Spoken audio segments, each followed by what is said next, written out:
Hi YouTube, Dave Skerlock here with a wild camping video for you this time. I've come to Rotherfield, which is near where I used to live in Crowborough, taking a break from the big grey city that is London, and just having an overnight camp. I've overloaded myself with so much gear, mainly because I want to test the backpack for an upcoming trip to Romanian mountains.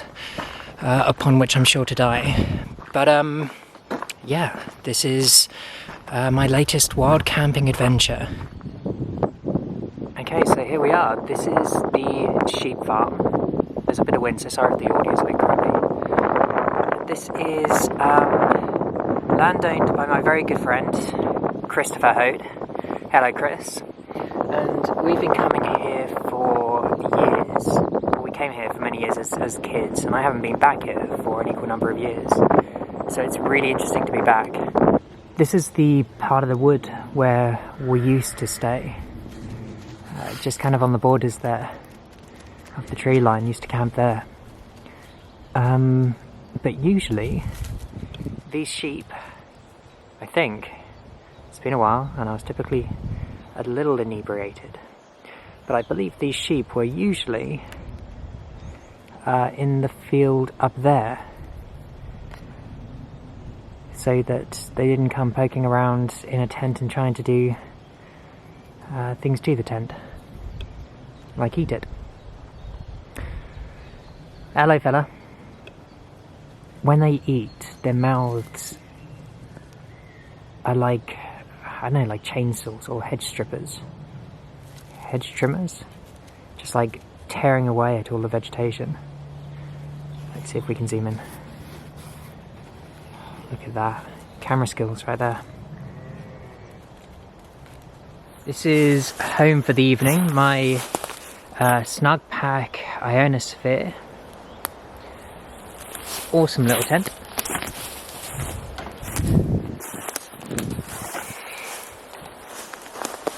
No widowmakers that I can see. I guess I'll find out tonight if I was right or wrong. In terms of this tent, I think it's, I don't know what you call it, like a tunnel tent with a fly sheet over the top of it. Got a fine mesh here. One day I'd like to go camping without actually having the fly sheet on it, so I can just look up and see stars. Got my sleeping bag in there, got my jacket in there, got my big old bag in there. I think that would be very comfortable.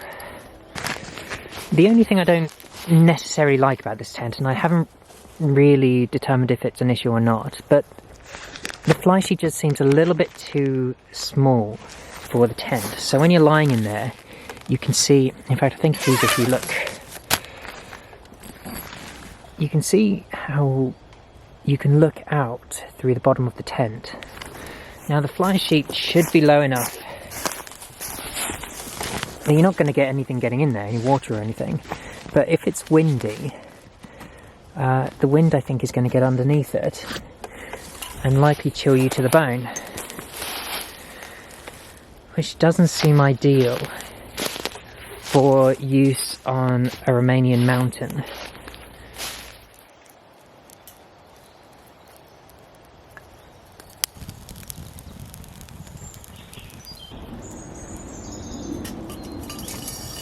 And for dinner, I've got this Summit to Eat.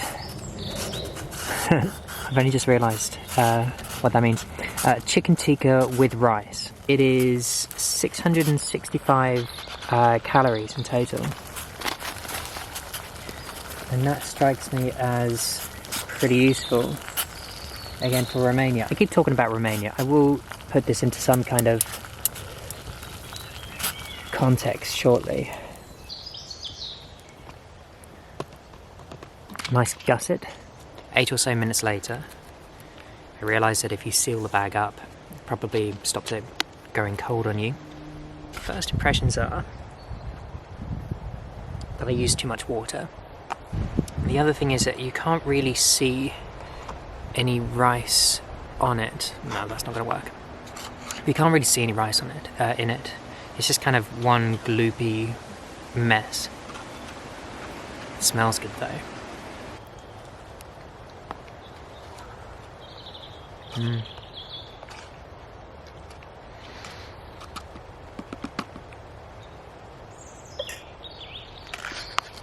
Just had a piece of chicken, and it feels like it probably could do with hydrating for a little bit longer. So I'm going to leave it for a few more minutes. So it's not much later, maybe 12 minutes after I've first added the water, so it should be pretty good by now. Consistency is still the same, quite runny, watery. That seems more my fault. Well, it is my fault. Chicken's still not quite hydrated, but it's good enough. I'd be interested to hear what other people do about eating if they're going for an extended stay, because packing in lots of food seems challenging. So if you have thoughts or experience on the matter, I'd be very interested to hear. Okay, I'm going to finish this off, because I'm conscious that I might end up dribbling horrible food down my chin, down my beard, and I'll be back to you. So there I was, making myself a coffee, and it shat down with rain. But that's fine, it's fun.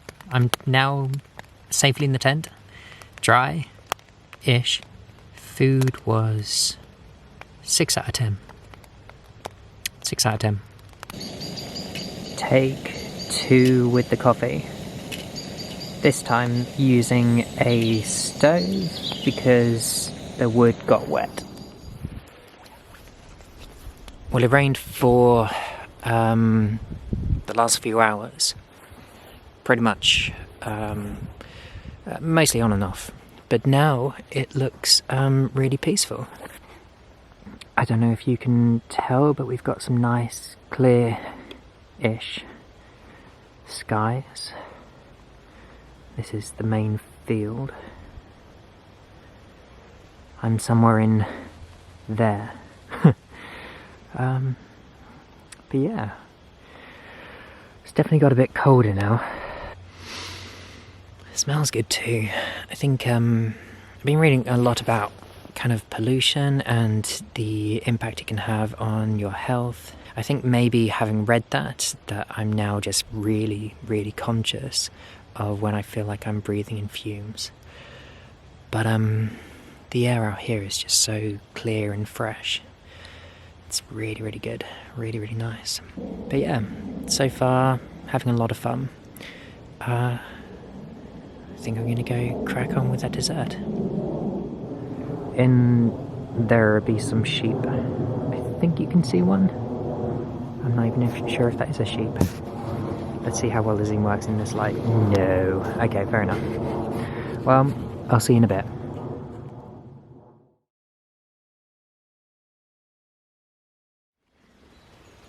Good morning. So it's around 5:45 and I'm up and about, partly because I want to enjoy the morning. Beautiful fresh day. Not a time of the morning that I typically see. Clear skies. See the sheep over there. Already cracking on with their day. In there, that's the way down to the camp. And another field. It was a pretty terrible night's sleep. I got into bed feeling pretty warm. I had like many layers on, got a base layer, got jeans, got multiple shirts. Hoodie, and I didn't have a jacket on or anything like that in the sleeping bag, but I didn't think I'd need it. And when I first got into bed, it was really quite warm and comfortable. But around, I don't know, maybe like 3:30, 4 o'clock, it was so cold.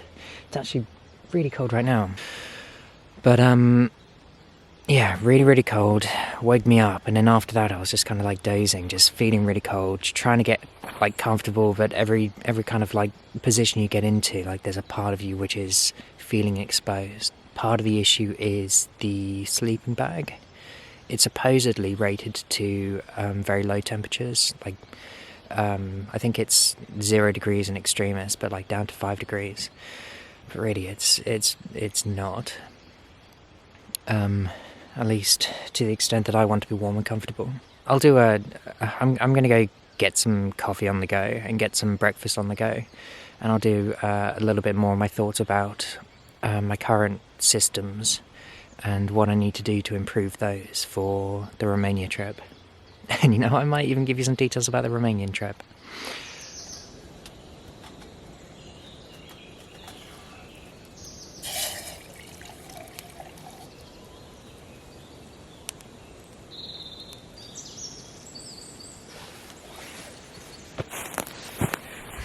There is nothing like a hot cup of coffee at 7 o'clock in the morning when you haven't really slept that well and your body aches from a sleep mat which isn't actually that comfortable. Admittedly, that's not the best coffee, but it's not bad. As regards my sleep system, the three things really kind of bite when you're trying to sleep. One is just how hard the ground actually is to sleep on.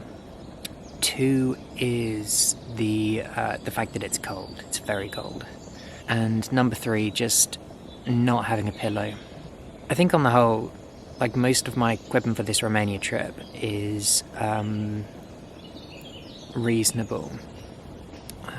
This Romanian trip, basically, one of my closest friends in London is a chap called Paul. Hi, Paul. He's from Romania, and he spent a lot of his childhood like going hiking in the mountains, Romanian mountains, with his friends. And he's been living in London for a period of time, and he's about to head back there. And I don't think that has any bearing to this, which is that he wants to go hiking in the mountains, go spend a few nights there, 5 nights I think in total. Maybe 5 days, 4 nights, I can't remember the details. And of course, I've never been on an extended camping trip like that, so I think I've watched enough YouTube videos that I know some of the theory, but at the same time, I don't have extensive gear. Like, I want to make sure that I know how to use the stuff that I have, and to the extent that I'm somewhat making do, like with my sleep system at the moment, I want to make sure that I know that I can make do, or if it's just not going to work out. In terms of the temperature over there and the conditions, I think we won't be going too much above a tree line, so I think there'll be a bit of cover from the elements and a place to pitch like a non-freestanding tent. I understand it'll be quite hot during the day, but then at night it gets really cold, so I think it'll be colder than it was tonight. I don't know how much by, but I don't think too much. But if I'm going to be out there for a period of time, like one night's like difficult sleep is one thing, but multiple nights? Like eventually, I guess, having not had experience of this, but I guess you just end up feeling miserable. And I'm going to be in the Romanian mountains, and I really want to take advantage of that fact. And that's part of the reason why I'm here today, why I was here last night. And the other reason is just because it's really nice getting into nature. You don't really hear too many sounds like this. Like birds and stuff. So we're cracking on with this meatballs and pasta. It certainly feels heated through. I had one of these the other night, and that wasn't on a camping trip, that was just me having bought one during the day with the expectation of eating it during the day on the beach in Brighton, and then not doing that, but the following Monday, or Tuesday, it was bank holiday, following Tuesday, getting home from work, just not being asked to cook. So I just boiled that in the bag and ate that. It was really good. Now this is really impressive. Like, that was a pasta-based meal, and one of the things about that that menu item was that this isn't really working out well. But like, you can really see discernible bits of pasta. I'm not going to say they're al dente, but they're tasty. It's not kind of just falling apart and form part of the mush, which is the food. The meatballs are tasty as well. And the sauce is nice. It's just really good food. They're not as calorific as the those summit meals. Summit to eat. Anyway, I'm going to eat this, and I will be back with you shortly. Okay, I'm back. That was really, really tasty. I'm feeling warm, I'm feeling caffeinated. Oh, messing about with the tripod. I'm feeling warm, I'm feeling caffeinated, I'm feeling fed, satiated. I feel good. Another system to sort out is lighting. So at the moment I have a lantern, that big lantern. I should just reach it out, but I don't know quite where it is. I've got a small LED torch. And last night, because the torch is kind of cumbersome to hold when you're trying to do things, I actually ended up putting my iPhone in this pocket here. And when I was leant over, and I could kind of like position it leaning against my knees so that it was protruding a little bit and light was coming out, but it wasn't threatening to fall out. Very unsatisfactory. Fortunately, one of my other favourite YouTubers, Simon, a bloke in the woods, has just done an extensive video about his lighting options. And one of the things I like about channels like Simon's and Hayes's is that you know that they've camped, and you know that they've camped extensively. They've used the stuff, they've used it extensively. By the way, this is looking good. And it's warm, I can feel the warmth, and it's nice. You may have noticed a bit of an upgrade in terms of the quality of the video, in terms of the video quality of this video. And that's because I got a new camera. It's a Canon E05, M5? I don't know. It seems to be really good. I mean, I'll know more when I hear the audio to this, and if it turns out that I've just taken, like, I don't know, maybe half an hour, 45 minutes worth of video over the course of this trip, and all of it's useless, then that would be disappointing. Going out late at night and trying to film it with an iPhone, it just doesn't work. Like, as soon as there's even a bit of cloud cover, the iPhone just like gives up the ghost and says, no, I'm not dealing with this. This is not what I signed up for. It's hugely enabling to know that I'm going to go into the woods and I'm going to be able to get good quality video throughout most of the evening. The reason I got this is because of the generosity of some friends of ours, Christina and Stefanos, who gave us a wonderful gift over Christmas. So this is just by way of thanks to them. I think Stefanos has subscribed to this channel. So I appreciate that. Kind of not many people who do, so I appreciate every single one. So that's great. Thank you.